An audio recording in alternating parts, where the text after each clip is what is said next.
বা এনেকুৱা কাৰ্যসূচীৰ ক্ষেত্ৰত দেখিছিলোঁ যে পুৰণি বটলত নতুন মদ। মোৰ প্ৰশ্ন 42 লাখ যোগ এই নতুন প্ৰত্যেক সমষ্টিতে 40,000 নে 42 লাখৰ ভিতৰত বা মাইনাছ ইমানখিনি সদস্য হৈছে? পুৰণি বটলত নতুন মদ বিক্ৰী কৰিছে বিজেপিয়ে, গিলাচত ভৰোৱাখিনিকে নতুন বুলি দাবী কৰিছে বিজেপিয়ে। পুৰণি সদস্যকে নতুন সদস্য বুলি কৈ ফুৰিছে বিজেপিয়ে। সদস্য ভৰ্তি অভিযানৰ নামত মিথ্যাচাৰৰ আশ্ৰয় লৈছে বিজেপিয়ে।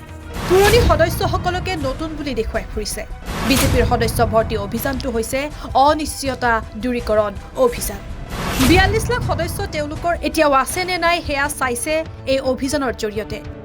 আমি ক'তো দৌৰি দৌৰি বিজেপিত যোগদান কৰা মানুহ দেখা নাই।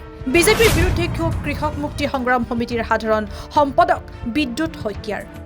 নহয় চাওক, মই সদস্য ভৰ্তিৰ কোনো বিৰোধিতা কৰা নাই বা প্ৰত্যেক দলৰে সদস্য নৱীকৰণ বা যিসকল সদস্য আছে তেওঁলোকৰ ৰিনিউ কৰা বা নতুন সদস্য যোগদান কৰা এই ধৰণৰ প্ৰত্যেক দল বা আন সংগঠনবিলাকৰো কিছু তেওঁলোকৰ কাৰ্যসূচী থাকে বা সিদ্ধান্ত থাকে। সেই ধৰণেৰে কোনোবা এটা দলে সদস্য ভৰ্তি কৰিছে সেই বিষয়ে মোক ক'ব লগা একো নাই।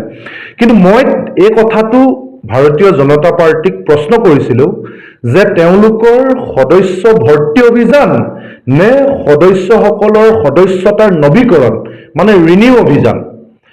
কাৰণ তেওঁলোকে কয় যে তেওঁলোকৰ 42 লাখ সদস্য ইতিমধ্যে আছে।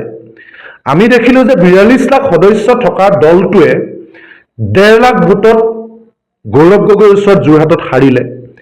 42 লাখ সদস্য থকা দলটোৱে গুৱাহাটী লোকসভা সমষ্টিত য'ত ইয়াৰ আগৰ 2019 চনত কুইন ওজা আৰু মানস বৰা, কংগ্ৰেছৰ প্ৰাৰ্থী মানস বৰা আৰু বিজেপিৰ কুইন ওজাৰ মাজত ভোটৰ ব্যৱধান আছিলে 6 লাখ, অৰ্থাৎ 6 লাখ ভোটত কুইন ওজা জিকিছিলে। কিন্তু এইবাৰ 42 লাখ সদস্য থকা দলটো কিন্তু মাত্ৰ মীৰা বৰঠাকুৰ আৰু বিজুলী কলিতা মেধিৰ মাজত ভোটৰ ব্যৱধান হৈছে কেৱল 2,40,000, অৰ্থাৎ 1,20,000 আৰু ভোট পোৱা হেঁতেন মীৰা বৰঠাকুৰ ডাঙৰী জিকে। গতিকে মোৰ প্ৰশ্ন যে সেই 42 লাখ সদস্য আছে নে নাই? যদি এতিয়া কোৱা আছে যে কিমান লাখ সদস্য নতুনকৈ তেওঁলোকৰ হ'ল, প্ৰত্যেক সমষ্টিতে 40,000ৰ পৰা 50,000কৈ সদস্য যোগদান কৰিছিলে, মোৰ প্ৰশ্ন 42 লাখ যোগ এই নতুন প্ৰত্যেক সমষ্টিতে 40,000 নে 42 লাখৰ ভিতৰত বা মাইনাছ ইমানখিনি সদস্য হৈছে? সেই কথাটো মই তেওঁলোকক প্ৰশ্ন কৰিছিলোঁ। কিয় আমি ইয়াৰ আগতে কংগ্ৰেছৰ ক্ষেত্ৰত হওক বিজেপিৰ ক্ষেত্ৰত হওক আমি আঁচনিৰ ক্ষেত্ৰত দেখিছিলোঁ বা এনেকুৱা কাৰ্যসূচীৰ ক্ষেত্ৰত দেখিছিলোঁ যে পুৰণি বটলত নতুন মদ। যেনেকৈ ধৰক কংগ্ৰেছৰ দিনত সূতা কম্বলৰ ৰাজনীতি কৰিছিল, আঁঠুৱাৰ ৰাজনীতি কৰিছিল, এতিয়া সেইখিনিকে অৰুণোদয়, চাইকেলখন, আপোনাৰ স্কুটি, মোবাইলটো, লেপটপ এই ধৰণৰ কৰিছে। পুৰণি বটলত নতুন মদ একেই। কিন্তু এইবাৰ বিজেপিৰ সদস্য ভৰ্তিৰ ক্ষেত্ৰত দেখিলোঁ তাতকৈ ওপৰত গৈ মানে গিলাচত বকাখিনিকে আকৌ বটলত ভৰাই নতুন বুলি কৈছে। এইটো পৃথিৱীৰ ইতিহাসত প্ৰথম হৈছে। আগতে পুৰণি বটলত নতুন মদ, এতিয়া সদস্য ভৰ্তিৰ ক্ষেত্ৰত গিলাচত ভৰোৱাখিনিকে আকৌ বটলত ভৰাই এইখিনি নতুন বুলি কোৱা নিচিনা হোৱা নাই নেকি কথাটো? আমাৰ কথাটো হৈছে যে এইখিনি নতুন সদস্য নে পুৰণি সদস্য? আৰু আমি দেখিছোঁ যে যদি পুৰণি সদস্যই হয় তেতিয়াহ'লে মোৰ ঘৰত ধৰক মোৰ ককাইদেউ, এইজন মোৰ ককাইদেউ, এইজন মোৰ ভাইটি, এইজন মোৰ ককা, এইজন মোৰ দদাইদেউ, এয়া মোৰ খুৰীদেউ, এই কথাটো প্ৰত্যেক বছৰে ঢোল বজাই বজাই কৈ থকা মানে কি? মানে মোৰ পৰিয়ালৰ সদস্যসকলৰ সৈতে মোৰ ক'ৰবাত সম্পৰ্কত গুণে ধৰিছে, মানে ক'ৰবাত মোৰ সদস্যসকলৰ সম্পৰ্ক তিক্ততা হৈছে। সেইকাৰণে মই বাৰে বাৰে তেওঁলোকক কৈ থাকিবলগীয়া হৈছে যে এওঁ মোৰ ককাইদেউ, এওঁ মোৰ ভাইটি। তাৰমানে বিজেপিৰ পুৰণি সদস্যসকলৰ ক্ষেত্ৰতো তেওঁলোকৰ মাজত ক'ৰবাত প্ৰব্লেম হৈছে নেকি? যি কাৰণে পুৰণি সদস্যসকলকে আকৌ নতুন নতুন বুলি দেখুৱাবলগীয়া হৈছে। মই সেই প্ৰশ্নটো তেওঁলোকক কৰিছোঁ, মানে ক'ৰবাত গুণে ধৰিছে সেইকাৰণে এইটো কৰি থকা হৈছে নেকি? সেইকাৰণে এই অভিযানটোৰ নাম দিছোঁ আমি কৃষক মুক্তি সংগ্ৰাম সমিতিয়ে এই অভিযানটোৰ নাম দিছোঁ যে অনিশ্চয়তা দূৰীকৰণ অভিযান। বিজেপিৰ নতুন সদস্য ভৰ্তি অভিযান নহয়, পুৰণি সদস্যসকল তেওঁলোকৰ লগত আছে নে নাই তেওঁলোক যে অনিশ্চয়তাত ভুগিছে। কাৰণ সাংঘাতিক ধৰণে ভোটৰ ৰিজাল্ট বেয়া হৈছে, বহুত MP জিকিলেও কিন্তু ভোটেৰে তেওঁলোক হাৰিছে।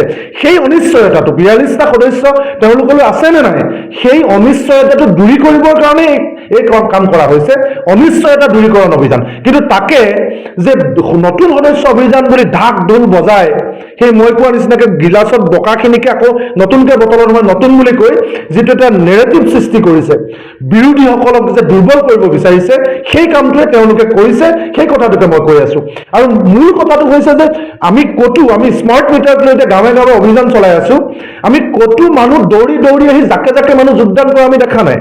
সাংঘাতিক ধৰণে অৰুণোদয় কাটি দিম যোগদান নকৰিলে, আঁচনি কাটি দিম যোগদান নকৰিলে, আপোনালোকৰ যোগদান নকৰিলে দিগদাৰ হ'ব, সেই বুলি ভয় ভাবুকি চল চাতুৰিৰে তেওঁলোকে যোগদান কৰাইছে। মোৰ ওচৰত অডিঅ' ভিডিঅ' চব আছে। যদি ইমানেই আঁচনি অমুক আঁচনি, অৰুণোদয় আঁচনি, মাহী আঁচনি, পেহী আঁচনি, নিযুত মইনা আঁচনি, চাইকেলৰ আঁচনি, স্কুটি আঁচনি, নিবনুৱা সংস্থাপন আঁচনি, লাখপতি বাইদেউ, গছপুলি বাইদেউ, ইমান আঁচনি দিয়াৰ পিছত কিয় আকৌ অভিযান লৈ নতুনকৈ কৰিবলগীয়া হৈছে? মানুহটো এই আঁচনি লৈতো জাকে জাকে দৌৰি দৌৰি অহা নাই। মানুহে আন্দোলনে কৰি আছে স্মাৰ্ট মিটাৰ নালাগে, মানুহে আন্দোলনে কৰিছে ঔষধৰ দাম বাঢ়িছে, মানুহে আন্দোলনে কৰিছে মূল্য বৃদ্ধি ৰোধ কৰিব লাগে, কিন্তু দৌৰি দৌৰিতো মানুহ অহা নাই। আপোনালোকে ব্লেকমেইলিং কৰি আনিছেতো কৰিব পাৰে নেকি?